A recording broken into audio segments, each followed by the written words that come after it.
नमः श्रीवर्धमानाय निर्धूतकलिलात्मने सालोकानां त्रिलोकानां यद्विद्यादर्पणायते।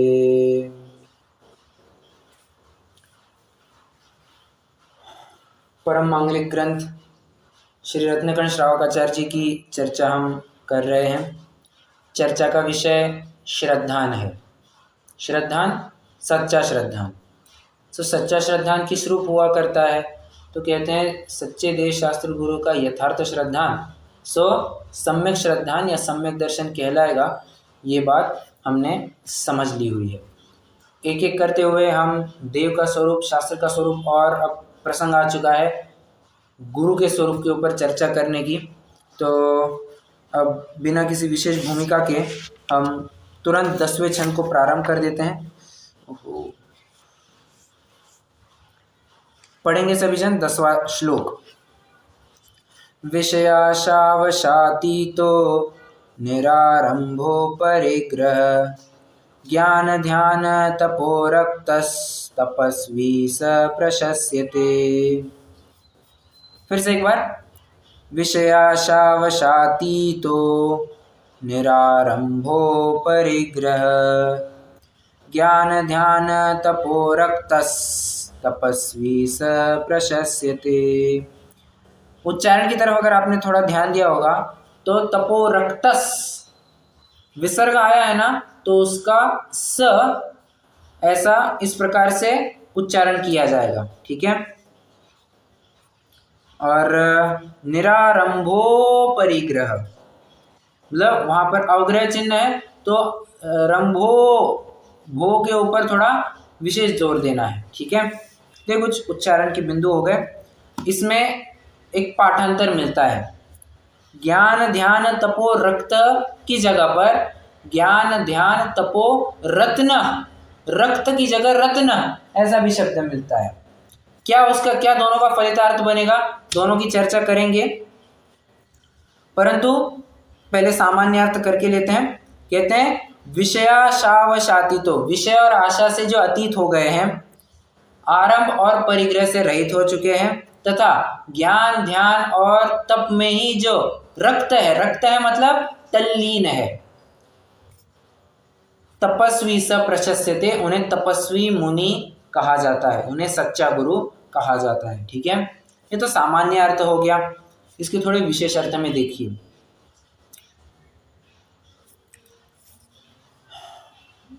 प्रश्न है मेरा, आरंभ और परिग्रह कौन से पापों की तरफ संकेत किया जा रहा है?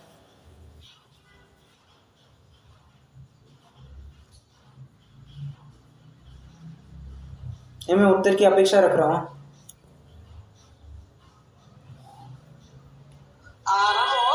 परिग्रह,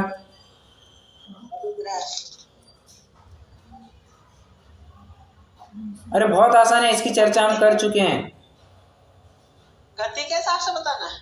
पाप के कौन से पाप की चर्चा की जा रही है?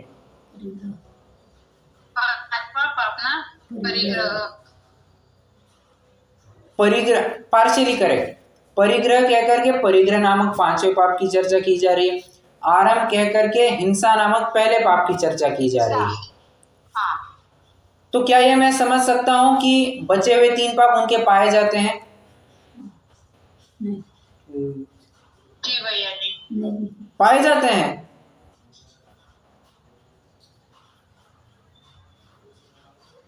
यहाँ पर क्या लिखा है? आरंभ और परिग्रह से रहित होते हैं। तो क्या मैं ये मान लूं? वो नहीं पाए जाते, मतलब जिसके होंगे तो 5 ही होंगे। हाँ, नहीं पाए जाएंगे, नहीं पाए जाएंगे। उल्टा लग गया। अच्छा, ठीक है। तो इसका मतलब क्या बनता है? अगर मैं पहले और अंतिम पाप को लगा रहा हूं, मतलब बचे हुए 3 पाप जो है, झूठ चोरी कुशील, वो भी उनमें गर्भित हो जाते हैं। जैसे अपन यूजुअली देखते हैं ना, रोल नंबर 1 से लेकर रोल नंबर 20। अब यहाँ पर रोल नंबर कौन से लिए? 1 और 20 लिए। तो क्या सिर्फ 2 जनों को बुलाया है क्या? नहीं, इन 2 के बीच में जो कुछ भी है सब आ जाएंगे। ठीक है, उसी प्रकार आरंभ और परिग्रह, आरंभ माने हिंसा और परिग्रह माने परिग्रह पाप। तो इन दोनों के बीच में जो झूठ, चोरी, कुशील के पाप आते हैं उनसे भी विरक्तता यहाँ पर समझ लेनी चाहिए।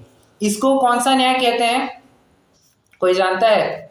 मैंने कहा थोड़ा, समझना बहुत।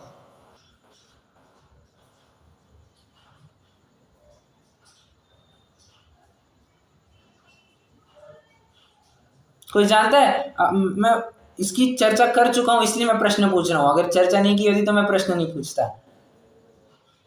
क्वेश्चन वापस बोलिए। प्रश्न ये है, मैंने कुछ एक दो शब्द ही कहे और उन एक दो शब्दों को लेकर के मैंने बाकी के सारे पाप भी गर्भित कर लिए। मतलब मैंने हिंसा और परिग्रह कहा, हिंसा और परिग्रह कह करके मैं पांचों पाप बतलाना चाहता हूं।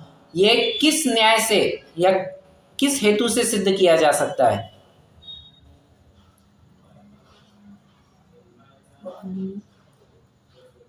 अनुशेष न्याय कहते हैं। ये हेतु याद रखेंगे क्योंकि इसका प्रयोग या इसका यूज हमें बहुत जगह पर मिलने वाला है। रत्नगण श्रावकाचार्य में जगह जगह आपको ये पूछूंगा। ठीक है, तो कौन सा न्याय?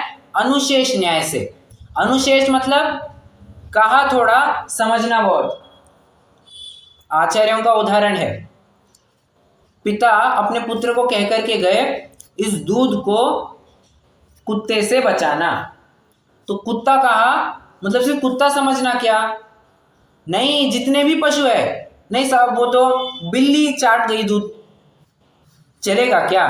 कुत्ता कहा है मतलब सभी पशु समझ लेना चाहिए। ठीक है, उसी प्रकार दो पाप कहे, मैं फिर से कह रहा हूं, दो पाप कहे हैं तो पांचों पाप लगा लेना चाहिए। क्यों? क्योंकि एक पाप के त्याग में सभी पापों का त्याग अपने आप गर्भित हो जाता है। आप हिंसा का त्याग कीजिए, आंख मीच करके आपके पांचों पाप मिटते हुए दिखेंगे। क्यों? क्योंकि अनृतवचनादि केवल मुदारतम शिष्य बोधाय, बचे हुए चार पाप तो उनके विस्तार विवेचन के लिए बताए हैं।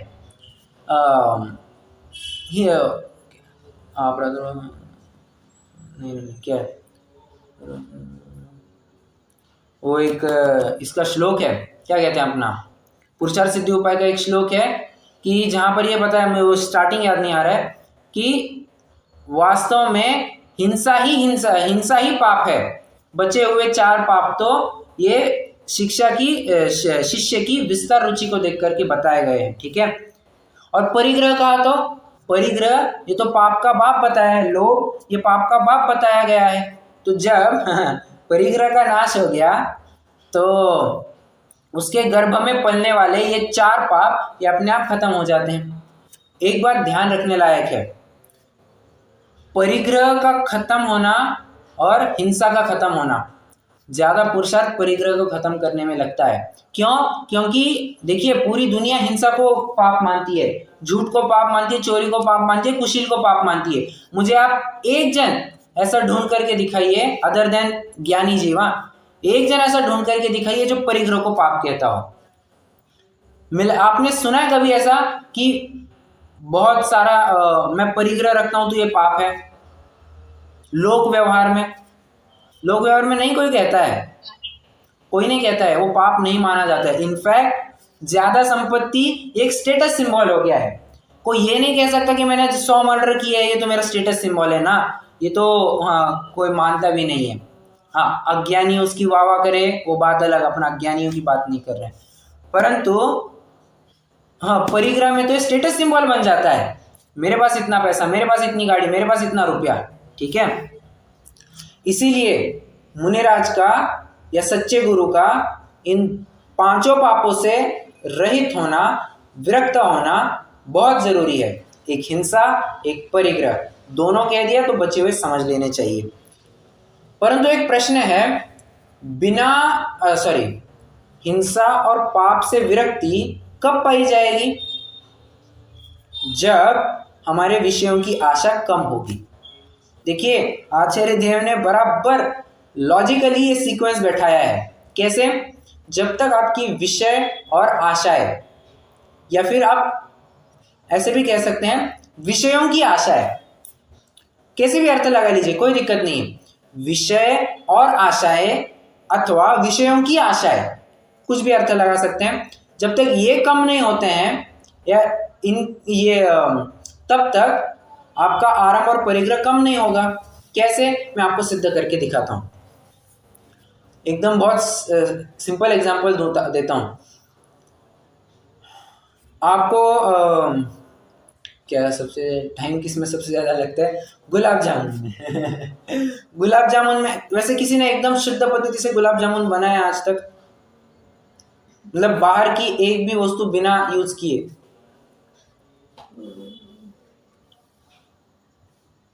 नहीं भैया। ओके, अब ये मैंने देखा है मेरे माता जी को बनाते हुए, मेरे दादी जी को बनाते हुए, तो मैं बता सकता हूँ कि भाई इतने टाइम कितना लगता है। 3 घंटा कम से कम जाता होगा। सब मिला करके पूरी प्रक्रिया को 3 घंटे जाते हैं। हमारी माता जी साथ में बैठी है तो बता रही है, मिला करके 3 घंटा। चलिए थोड़ा एक्सट्रीम एंड पे पकड़ते हैं, 4 घंटा। कि कोई नया होगा तो उसको 4 घंटा लग जाएगा, उसमें कोई बड़ी बात नहीं। 4 घंटा ठीक है। क्या क्या इंग्रेडिएंट्स होते हैं उसमें? इंग्रेडिएंट्स तो पता ही होंगे सभी को। दूध, शक्कर, पानी, मैदा, मावा और शक्कर की चटनी, इलायची, केसर, ये भी डाली, जो कुछ भी एडिशनल, बराबर। शक्कर की चाशनी लगेगी, थोड़ा बहुत आटा लगेगा, और खोआ जो हमने बनाया, दूध का मावा जो बनाया वो लगेगा, बराबर। तेल, घी लगेगा तलने के लिए, ठीक है। अब ये सब चीज़ें हमें रिक्वायर्ड है। शुरुआत कहाँ से करनी है? पहले तो दूध लो, हाँ, दूध को ओटना चालू करो। वो पूरा ओट जाए, मतलब सिर्फ दूध अंश बचे, पानी का हिस्सा भाप के माध्यम से इवेपोरेट हो जाए, तब जाकर वो खोआ बनता है। उस खोआ को थोड़ा ठंडा होने दो, उसे फिर आटे के साथ मलो और गूंथना, उसके जाके थोड़े थोड़े छोटे छोटे बॉल्स बनाना, फिर वो घी या तेल में तलना, उसको तलने के बाद शक्कर की चाशनी में डालना, और तब जाकर के बनते हैं आपके गुलाब जामुन। कुल मिलाकर के इसमें इंग्रेडिएंट्स क्या देखे थे हमने? घी, दूध, शक्कर, इलायची, आटा, लगभग यही सब था। भले आदमी तुमने खाया क्या है? हलवा खाया है, ठीक है। अब किसी को तलब लगी है कि नहीं मुझे गुलाब जामुन ही खाने हैं, कितना टाइम जाएगा उसका? 3 घंटा अपन एवरेज पकड़ रहे थे, 3 घंटा जाएगा। और वही मटेरियल अब हलवा बनाने के लिए यूज कीजिए, कितना टाइम जाएगा? 15 मिनट। 15 मिनट बहुत हो गए। मतलब मैं सिद्ध क्या करना चाह रहा हूं, आप जैसे जैसे आपके विषयों की आशा बढ़ेगी वैसे वैसे आपको आराम ज्यादा करना पड़ेगा, आपका समय ज्यादा खर्च होगा, आपको परिग्रह ज्यादा करना पड़ेगा। ऑन दी अदर हैंड आपकी आशाएं कम होगी, विषय इच्छाएं कम होगी, आपको समय भी कम खर्च करना पड़ेगा, पैसा कम खर्च करना पड़ेगा, और माल तो वही का वही मिलना है। कितने जन उदाहरण को समझ रहे हैं और रेलेवेंट लग रहा है कि बाबा हाँ ये डायरेक्टली प्रोपोर्शनल है। जी भैया जी, जैसे स्वीट की इच्छा हुई तो दोनों स्वीट ही है, लेकिन एक में ज्यादा मेहनत है और एक में कम। करेक्ट, टाइम भी, मेहनत भी, बराबर। अल्टीमेटली गुलाब जामुन बनाने के लिए हमें प्रेरित कौन कर रहा है? खाने को तो हम हलवा भी खा सकते थे, खाने को हम गुलाब जामुन भी खा रहे, परंतु गुलाब जामुन को बनाने के लिए प्रेरित कौन कर रहा है?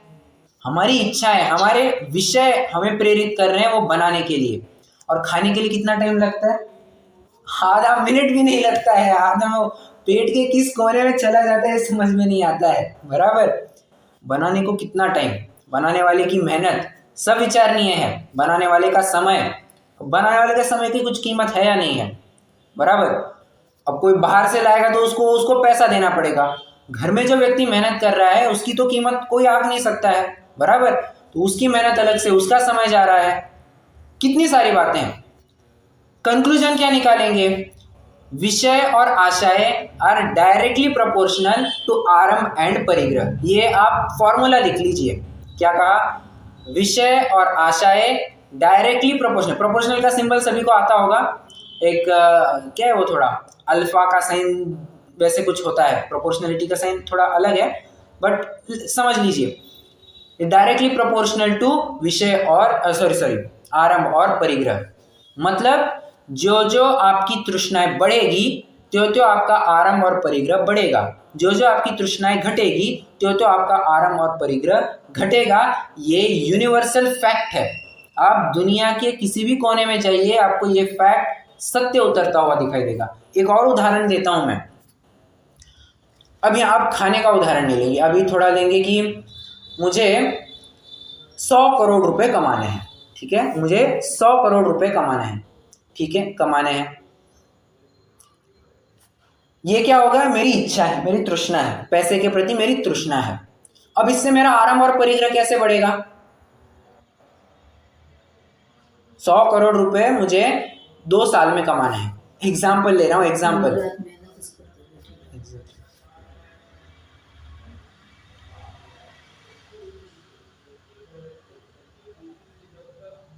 आराम किए बिना तो कैसे पैसा कमाएंगे? कोई भी काम करेंगे तो उसके अंदर कहीं ना कहीं तो ये चीज आ ही जाती है ना, और फिर पैसा का संचय करेंगे तो परिग्रह भी नहीं, सुनिए, मैं अति मतलब जितना रिक्वायर्ड है उससे ज्यादा की बात कर रहा हूं। वो तृष्णा है मेरी, रिक्वायरमेंट नहीं है, ध्यान से समझना।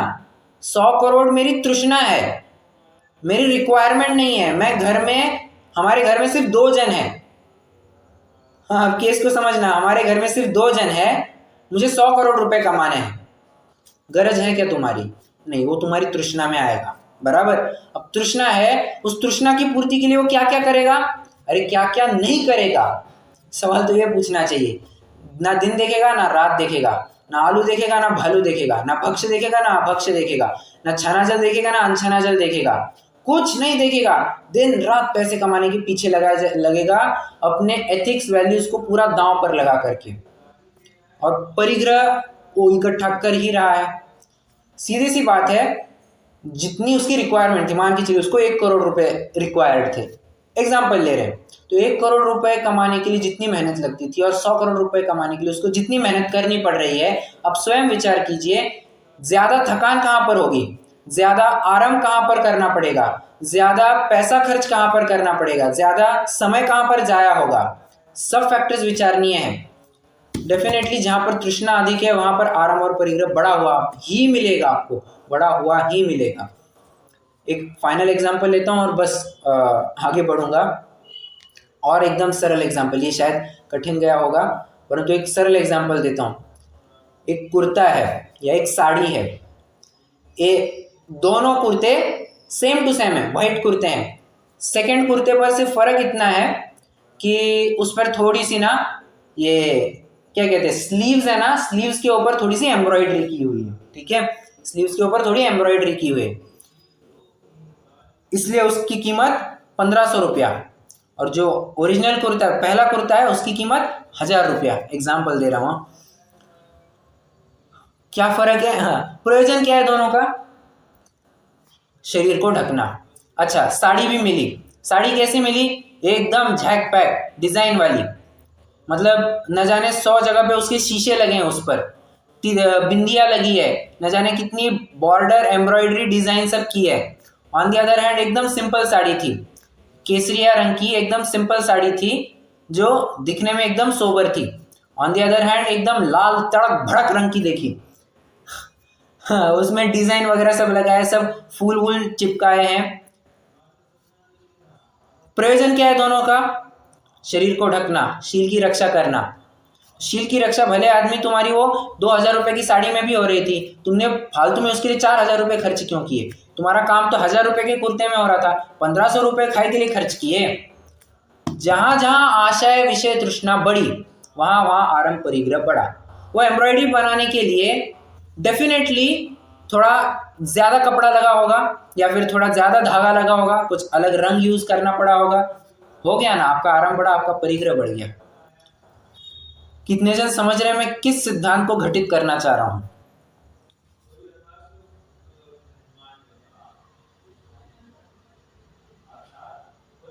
चर्चा किसकी चल रही है? परिग्रह। हाँ, परिग्रह की। सिर्फ परिग्रह नहीं, आरंभ भी। और मूल में देखा जाए तो मैं ये सिद्ध करना चाह रहा हूँ, सुनिए, मैं ये सिद्ध करना चाह रहा हूँ अल्टीमेटली कि आरंभ और परिग्रह से रहित तभी हो सकता है जब उसके विषय और आशय कम होती है। मेरी भावना में भी वो पंक्तियां क्या है? विषयों की आशा नहीं जिनके साम्य भाव धन रखते हैं, निज पर के हित साधन में जो निश दिन तत्पर रहते हैं, स्वार्थ त्याग की कठिन तपस्या बिना खेद जो करते हैं, ऐसे ज्ञानी साधु जगत के दुख समूह को हरते हैं। पहली लाइन में बोल दिया उन्होंने, विषयों की आशा नहीं जिनके, पहली चोट में ठोक दिया क्या? विषय और आशा से रहित हो गए हैं। देखिए भूधरदास विषय और यहाँ पर विषय और आशा क्यों लिए इन्होंने? क्योंकि the root cause of sorrow is desire, इच्छाएं सभी दुख का जड़ है। और जब तक इस दुख का जड़ से ऑपरेशन नहीं किया जाता तब तक इस दुख रूपी वृक्ष को समूल उखाड़ नहीं फेंका जा सकता है। इसलिए जड़ से ऑपरेशन करना बहुत जरूरी है। तो जड़ क्या है? तुम्हारी विषय और आशा है। इसलिए विषय और आशाओं को हटाओ, तुम अपने आप सुखी होते जाओगे। But the sad and the tragic part is सब कुछ बढ़ते जा रहा है, सब कुछ घटते जाता है हमारा। देखिए घटाना क्या है? विषय और आशा है। जिंदगी में सब घटते जाता है। हमारा पैसा घटते हुआ दिखा जाता है, हमारा आयु घटती हुई देखी जाती है, हमारा शरीर स्वास्थ्य घटता हुआ देखा जाता है, और तृष्णा कुछ कम घटती हुई नहीं दिखाई देती है। क्या वो भूधरदास जी ने एक छंद ही लिखा है, नहीं भूधरदास जी का श्लोक है, छंद है, तेज घट्यो ताव घट्यो जीतव को चाव घट्यो और सब घट्यो एक तिस्ना दिन दूनी सी।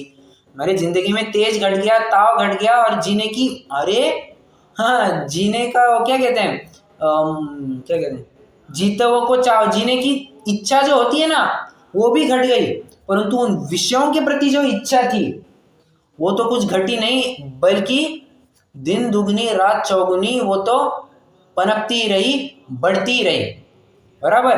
तृष्णा की खाई खूब भरी, आगे बात को पूरा कीजिए।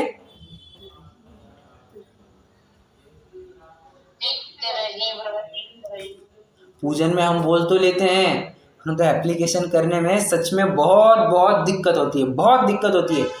आप ऐसे सिचुएशन में इस बात को विचार करना कि आपको अभी का एग्जाम्पल कंटिन्यू करते हैं। आपको मान के चलिए गुलाब जामुन, आपको जो भी अच्छा लगता है वो खाने की तलब लगी है, बहुत अच्छी बहुत तेज तलब लगी है, और आपने ठान लिया है कि आज तो ये बना करके ही रहेंगे, आज बेसन की बर्फी बनानी है तो बना करके ही रहेंगे, जो कुछ भी बनाना है, ठीक है। और उस समय में आप विचारना कि नहीं, मुझे इतनी तलब लगी है ना, मैं नहीं बनाऊंगी या नहीं बनाऊंगा। पुरुषार्थ ज़्यादा लगता है। देखिए हाँ, हम उन 3 घंटे को पुरुषार्थ नहीं गिनते, पुरुषार्थ गिनते हैं। सर मैं क्या कह रहा हूँ, वो 3 घंटे मेहनत करने को हम पुरुषार्थ गिनते हैं, परंतु पुरुषार्थ तो इसमें है कि वो 3 घंटे ना गवाते हुए जो कुछ मिला है सीधा साधा अपना पेट में डाल दिया, उसमें पुरुषार्थ ज़्यादा है। आप जब ये विचार करेंगे ना, आपको सहज ही में वो लगेगा कि हाँ, परंतु मतलब मैं कहना ये चाह रहा हूँ, मैं प्रॉपर एक्सप्रेस नहीं कर पा रहा हूँ। कहने का तात्पर्य मेरा इतना ही है, अब उस समय पर इस बात को विचार करना कि क्या मैं अभी इस काम को टाल सकता हूँ या टाल सकती हूँ। तो उसमें सच में बहुत हमारा मन तो बिल्कुल कहेगा नहीं, अपन को तो खा करके ही रहना है या बना करके ही रहना है। परंतु पुरुषार्थ उसी में होगा जब आप ना खाए उस चीज को या ना बनाए उस चीज को। ठीक है। विषयों की आशा नहीं जिनके साम भाव धन रखते हैं। कुल मिलाकर के एक सीक्वेंस या एक प्रोसेस बना रहे हैं आचार्य देव। विषय और आशा को कम कीजिए, अपने आप आपके आरंभ और परिग्रह भी कम हो जाएंगे। आरंभ परिग्रह को कम करके क्या होगा, बस ऐसे ही वेले बैठेंगे, फ्री बैठेंगे। अरे क्यों फ्री बैठेंगे? जिनको विषयों के प्रति अब कुछ विषयों को कुछ चारा नहीं डालते हैं, उनके पास फिर एक ही काम बचता है, क्या? ज्ञान ध्यान तपो रक्त। अब आ गई वो बात। तपस्वी कैसे होते हैं? ज्ञान ध्यान और तप में ही तल्लीन होते हैं, अपना पूरा जीवन उसी में तो झोंक देते हैं।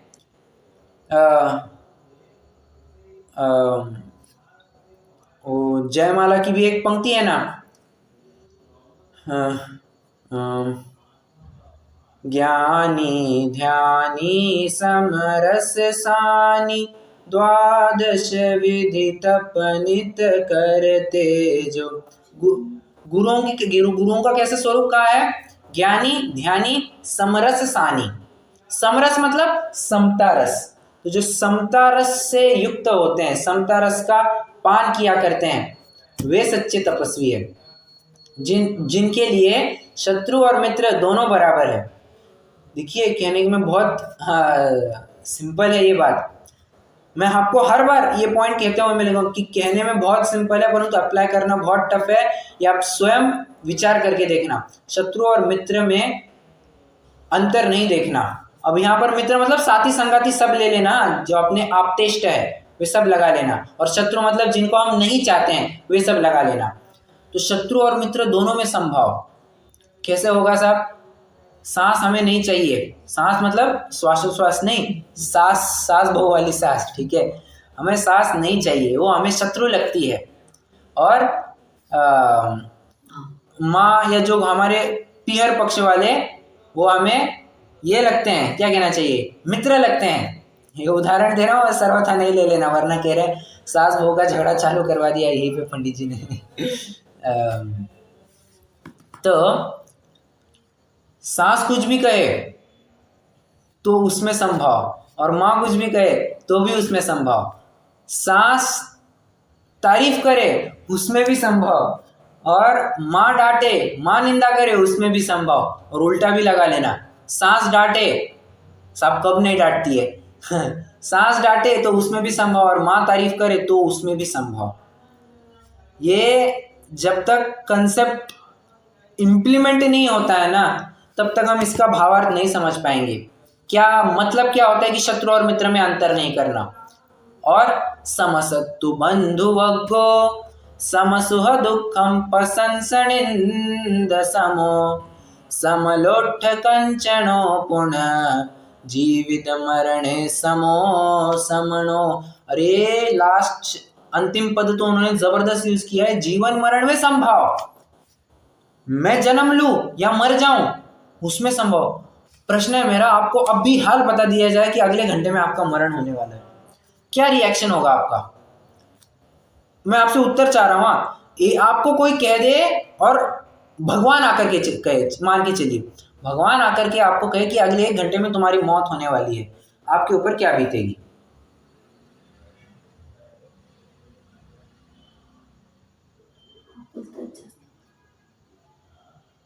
क्वेश्चन बहुत डिफिकल्ट है। अच्छा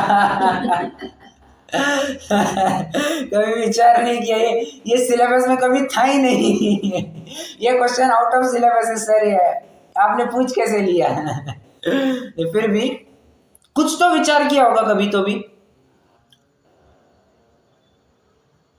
किसी ने, एनीवन? मैं तो सिर्फ लगेगा थोड़ा, यही लगता है कि अंत समय पर भगवान का ही ध्यान। क्या क्या? ये ध्यान, भगवान के ध्यान की इच्छा है अंत समय पे। यही चाहूंगी कि मैं तो 1 घंटा ध्यान में बैठ जाऊं। अच्छा देखिए मुझे तो लगता है कि मैं मेरे अंदर ही हूँ, मुझे प्रभु के यहाँ कोई याद नहीं है, बस मैं मेरे में खड़ी है, मैं मेरे में। आपकी भावना बिल्कुल उत्कृष्ट है, परंतु मैं आपको बताता हूँ, होता क्या है, जब भी डॉक्टर वगैरह से सुनते हैं ना तो आदमी हड़बड़ा जाता है, आदमी पागल हो जाता है, ये मैं क्या करूं, मैं क्या करूं, मैं क्या करूं, कुछ सूझता नहीं है।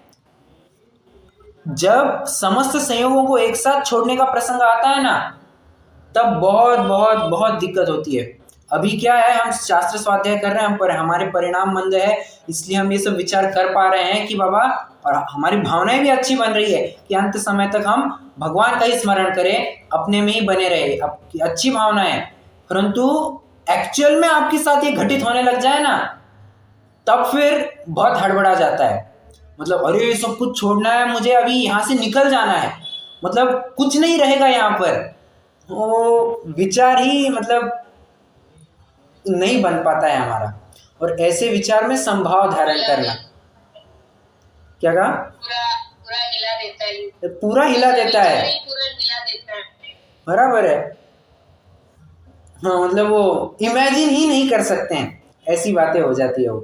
तो ऐसे जीवन मरण में संभाव रखने वाले वो जीव जो होते हैं, वो साधु होते हैं, वो सच्चे श्रमण होते हैं, वो सच्चे तपस्वी होते हैं। क्या काम उनका साहब, वो तो हमें कुछ काम करते हुए दिखाई देते नहीं, उनके मठ मंडप तो कुछ होते नहीं है, कुछ तो करते होंगे। उनका एक ही काम है, ज्ञान ध्यान तपो रखता, ज्ञान करना, ध्यान करना और तप करना।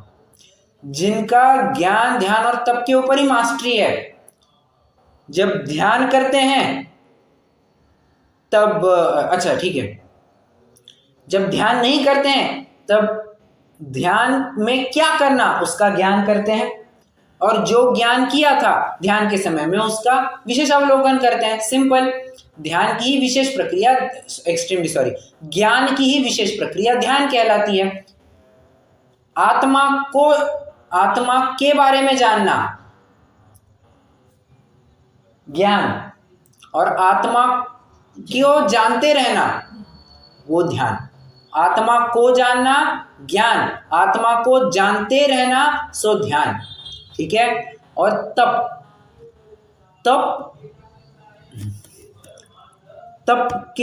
में तल्लीन होते हैं। हमारी अवस्था कैसी है, निर्मल है या मलिन है? संसारी जीव की, संसारी सामान्य की अवस्था कैसी है, निर्मल है या मलिन है? मलिन है। सोना कैसे पाया जाता है? कट्ट कालिमा से युक्त है, मलिनता से युक्त है। उसको तपा करके एग्जैक्टली, उसको तपा करके उसकी इम्प्यूरिटी हटाई जाती है। बस एक तपस्वी भी वही काम करता है, एक सच्चा साधु भी वही काम करता है। क्या?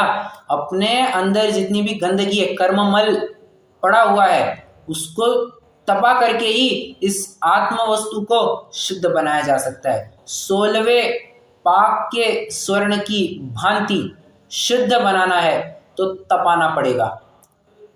तपाना पड़ेगा, यस, 12 प्रकार से तपाना पड़ेगा।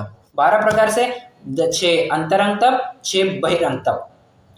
इस प्रकार से वे स्वयं को आजमाते रहते हैं, अपने मोक्ष मार्ग को प्रशस्त करते रहते हैं।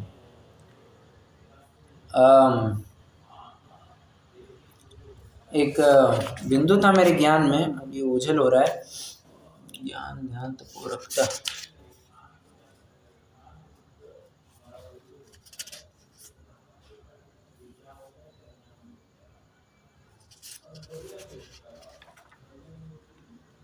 ठीक है।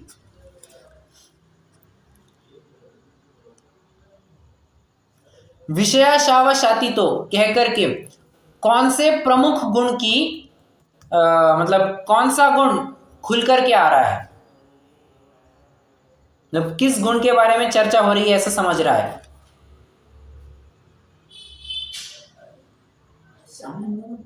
नहीं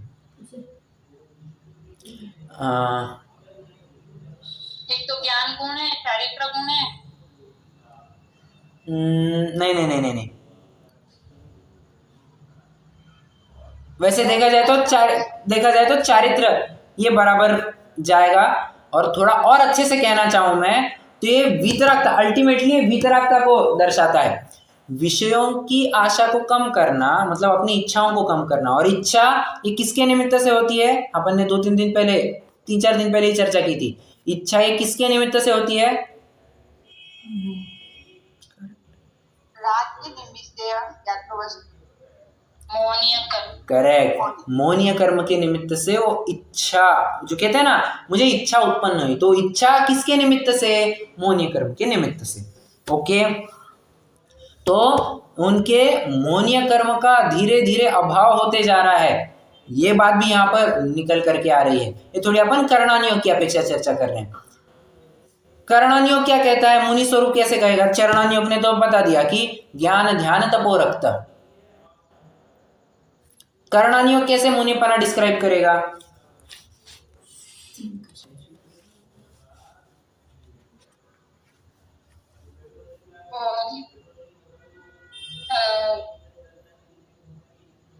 संकलन का उदय और वो तीन कसाय का अभाव। बराबर बराबर, अनंतम बंदी का प्रत्याख्यान प्रत्याख्यान। करेक्ट। इनका क्या? हाँ, संकलन का आप सही जा रहे हैं, आपको वर्ड नहीं मिल रहा है। आप सही जा रहे हैं, आपको वर्ड नहीं मिल रहा है। हाँ, अभाव, करेक्ट करेक्ट करेक्ट। तीन कैसे कहेंगे? तीन कषाय चौकड़ी के अभाव पूर्वक प्रकट हुई आत्मिक विशुद्धता तथा संज्वलन कषाय तथा नौ कषाय के उदय जनित जो शुभ परिणाम होते हैं, उनको लेकर के जो अवस्था पाई जाती है उसे मुनि अवस्था कहते हैं। शुद्ध परिणाम को लेकर, तीन कषाय चौकड़ी के अभाव को लेकर के जो शुद्ध आत्मिक भाव है वो तो निश्चय मुनिपना है। व्यवहार मुनिपना वो संज्वलन कषाय और नौ कषाय के उदय जनित जो 28 मूल गुणों में प्रवृत्ति हो रही है, जो शास्त्र स्वाध्याय करने की कराने की जो क्रिया हो रही है, संघ संचालन आदि की क्रियाएं हो रही है, वो सब इसको मिला करके मुनिपना कहा जाता है। तो ये तो हो गया व्यवहार मुनिपना। ये करणानियोग इस प्रकार से मुनिपने को एक्सप्लेन करेगा। सच्चा मुनिपना क्या होता है ये यहाँ पर बता दिया। ठीक है, कुल मिलाकर के जो 6वें 7वें गुण स्थान में झूलते हैं, मोटा माटी बात कर रहा हूँ मैं, जो 6वें 7वें गुण स्थान में झूलते हैं वे सच्चे मुनिराज। ओके, इसका मतलब ये नहीं कि मुनिराज चौथे गुण स्थान वर्ती नहीं हो सकते, मुनिराज पंचम गुण स्थान वर्ती नहीं हो सकते। ये बात करणानियोग की अपेक्षा नहीं कह रहा हूं मैं, ये एक्सेप्शन में आ जाते हैं। हो सकता है ना उनके प्रत्याख्यान का उदय आ जाए, प्रत्याख्यान का उदय आ गया तो क्या करेंगे? 5वें गुण स्थान में आएंगे या नहीं आएंगे? इससे क्या वे मुनि से श्रावक बन जाएंगे क्या? नहीं, वो तो अंदर में क्या चल रहा है वो सब उसका काम है। बाहर में चरणानियोग जब बताएगा, चरणानियोग तो बताते हो तो उनको ज्ञान ध्यान तप से अनुरक्त, वीतरागी और 28 मूल गुणों का पालन करने वाला, यही क्राइटेरिया देखेगा। और प्रमुखता से देखना तो 28 मूल गुण का पालन, यही चरणानियोग का क्राइटेरिया मैं बताना चाहूंगा। 28 मूल गुण दिखे वो सच्चा मुनिपना, 28 मूल गुण नहीं दिखे वो सच्चा मुनिपना नहीं। ये एक यूनिवर्सल फैक्ट है, यूनिवर्सल स्टेटमेंट है और ट्रुथ है, यूनिवर्सल ट्रुथ है। मुनिपना अगर देखना है तो 28 मूल गुण सहित ही पाया जाएगा। एक भी कम ज्यादा होगा गया, वो मुनि कहलाने के लायक नहीं है। सिंपल, शिक्षा गुरु कहे और कुछ भी कहे, सच्चे गुरु नहीं कहला सकते हैं। जो गुरु की परिभाषा शास्त्रों में दी है वो गुरु की परिभाषा मीट नहीं हो रही है, खत्म, वो गुरु कहलाया नहीं जा सकता है। ओके, परिग्रह की थोड़ी बात करते हैं। परिग्रह, कौन से परिग्रह? अंतरंग तथा बहिरंग दोनों प्रकार के परिग्रह से रहित होते हैं।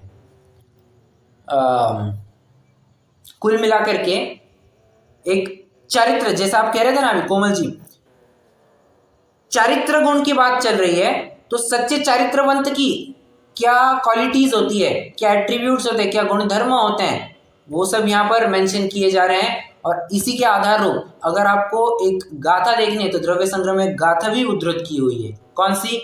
बहिरभ्यंतर क्रिया रोहो भव कारणपणा सठम नाणिसजम जिणुतम तम परमम सम्यचारितम। सम्यक चारित्र क्या? तो तो कह रहे बहिरंग और अभ्यंतर दोनों प्रकार की क्रियाओं से रहित। क्रियाएं कहिए, परिग्रह कहिए, आरंभ कहिए, कुछ भी कहिए, ठीक है, अंडरस्टैंडिंग के लिए कोई दिक्कत नहीं है।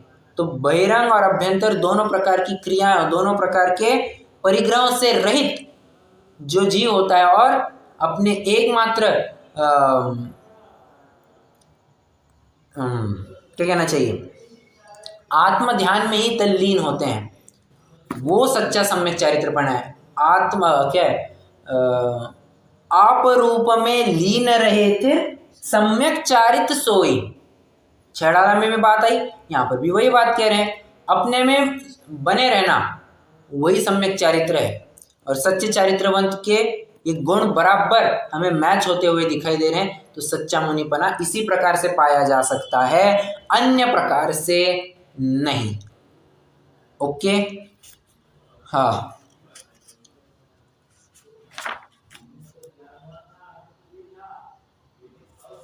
और कुछ विषय, हाँ, एक पॉइंट के ऊपर मैं चर्चा करने वाला था। बिंदु ऐसा है कि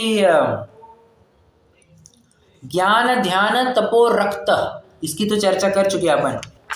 ज्ञान ध्यान तपो रत्न, रक्त की जगह रत्न, ऐसा भी एक पाठांतर मिलता है। उसका क्या अर्थ बनेगा, थोड़ी उसकी चर्चा करते हैं। रत्न मतलब क्या, एक देखिए, गुणों को रत्न की उपाधि दी जाती है। तो जो हमारे गुण है, जो हमारी क्वालिटीज है, जो हमारे प्लस पॉइंट्स है, उनको रत्न कहा जाता है। रत्न अत्यंत मौल्यवान वस्तु, अत्यंत मतलब सबसे मौल्यवान वस्तु, ठीक है। तो सबसे मौल्यवान वस्तु एक मुनि के लिए क्या है, तो कहते हैं उनका ज्ञान, उनका ध्यान और तप। वो एक भजन में भी आता है ना, ज्ञान ध्यान, वही बात हो एक भजन में भी आता है, यही 3 शब्द आते हैं, ज्ञान ध्यान और तप।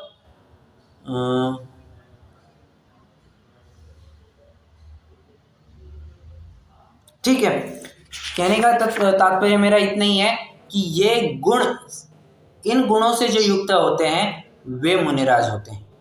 ओके, अर्थ क्लियर है सभी को? देखिए, ज्ञान ध्यान तपो रत्न, ऐसा भी श्लोक का पाठ है जिसका अर्थ है ज्ञान ध्यान तप ही है रत्न जिसके, ऐसा गुरु होता है। इस प्रकार गुरु का स्वरूप कहा, ठीक है। ओके ओके ओके,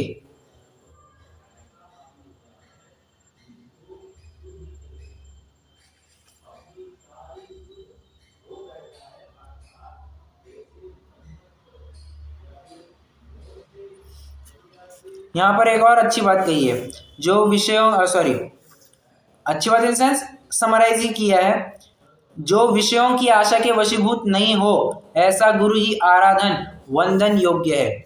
जिसे विषयों में अनुराग हो वह तो आत्मज्ञान रहित बहिरात्मा है। गुरु कैसे होगा, जिसके तरह स्थावर जीवों के घात का आरंभ होता है, उसे पाप का भय नहीं है, पापी के गुरुपना कैसे संभव है। यहाँ पर तो इन्होंने बहुत क्या कहना चाहिए, तीखे शब्दों में बात की है कि अगर इनके निमित्त से पाप होता है या ये स्वयं पापों में प्रवृत्त करा रहे हैं, तो ये मुनि कैसे हो सकता है, नहीं हो सकता है, उनके गुरुपना संभव नहीं है। एक प्रश्न है मेरा, यहां पर आराधन और वंदन का पॉइंट लाया है, ठीक है। मान के चलिए किसी गुरु में 3 मूल गुण कम है, मान के चलिए 3 मूल गुण कम है, जो मुनि हमें दिखाई दे रहे हैं उनमें 3 मूल गुण कम दिखाई दे रहे हैं, तो उनको गुरु तो नहीं मान सकते, तो क्या नमस्कार होगा? नमस्कार भी नहीं होगा।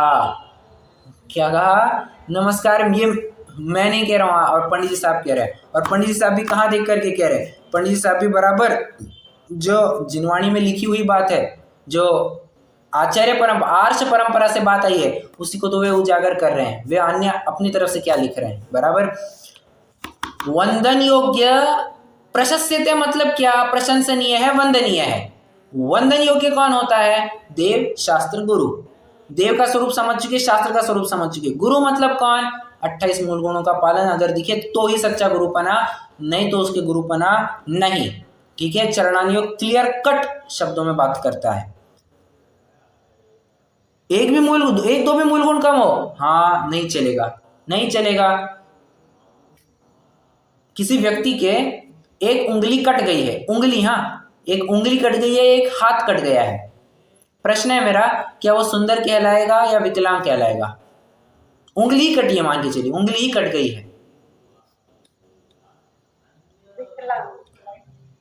अरे इतनी सी छोटी सी तो, और उंगली भी कौन सी? पैरों की उंगली कट गई है, मैं आपको बताना भूल गया।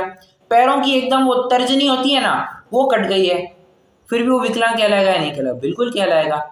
एक भी मूल गुण कम होगा, एक भी अंग कम होगा ना चौलबे, ये सीधे सीधे मुनिपने की क्राइटेरिया मीट नहीं करता है। ठीक है, ये समझना चाहिए।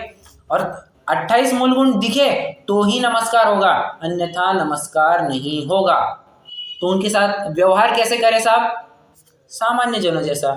हम आप सभी जन जैसे जय जिनेंद्र करते हैं वैसे उनको भी जय जिनेंद्र होगा। क्या उनको बिल्कुल भी पंचांग नमस्कार भी नहीं होगा? नहीं होगा, नहीं होगा। अरे पंचांग नमस्कार भी उन्हीं को कहा है, अलग शुल्लक को, जिनके बराबर से वो नियम फॉलो होते हैं। जो जैसे भी अवस्था हो, एक कटोरा रखेंगे, एक कोपिनधारी होंगे, एक वस्त्रधारी होंगे, बराबर मठ मंडप में करे बसेरा, मुनियों के साथ ही उठते बैठते होंगे, घर गृहस्थी अब छोड़ दी होगी। तो ऐसे जो जीव होंगे, ऐसों के ही हम पंचांग नमस्कार भी कहते हैं, जिनके निमित्त से ही सब पाप आरंभ हो रहा है। भले आदमी आरंभ तो हम 8वीं प्रतिमा में छोड़ करके आए हैं, तुम अपने निमित्त से अभी भी आरंभ करवा रहे हो, तुम तो फिर श्रावक से भी गए गुजरे हो। तो हम श्रावक को ही जय जिनेंद्र करते हैं, तुम्हारे साथ भी फिर हमें जय जिनेंद्र करनी पड़ेगी। सिंपल है, इसमें कंफ्यूज होने की कोई बात नहीं है। ठीक है, चलिए सच्चे गुरु का क्या स्वरूप होता है ये हम आज 10वें श्लोक के माध्यम से समझ चुके हैं। अच्छे से चर्चा हुई है, विस्तार से चर्चा हुई है। कुछ विशेष चर्चा आपको और करनी हो आप जरूर कर सकते हैं, नहीं तो अभी अपन जिनवाणी स्तुति करेंगे।